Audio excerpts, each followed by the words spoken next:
कौमी cricket team के साबिक कप्तान बाबर आजम ने जनूबी अफ्रीका के खिलाफ शानदार कारकर्दगी के बाद सोशल मीडिया पर एक जज्बाती पैगाम शेयर किया है। बाबर आजम ने एक्स पर लिखा कि शुक्रगुजार हूं कि मैं दोबारा वही कर रहा हूं जो मुझे पसंद है। उन सब का शुक्रिया जिन्होंने खामोशी के वक्त में मुझ पर यकीन रखा।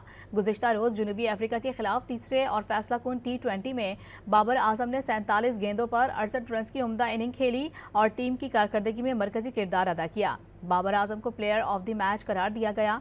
ये मई 2024 के बाद पहला मौका था कि जब बाबर आजम ने बैनुल-अक़वामी मैच में निस्फ सेंचुरी स्कोर की। बाबर आजम की फॉर्म में वापसी पर मद्दाहों ने खुशी और फख्र का इजहार किया, जबकि सोशल मीडिया पर बाबर आजम के लिए तारीफी तबसरों का सिलसिला भी जारी है।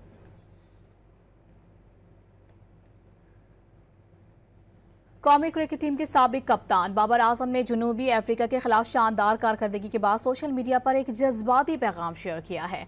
बाबर आजम ने एक्स पर लिखा कि शुक्रगुजार हूं कि मैं दोबारा वही कर रहा हूं जो मुझे पसंद है। उन सब का शुक्रिया जिन्होंने खामोशी के वक्त में मुझ पर यकीन रखा।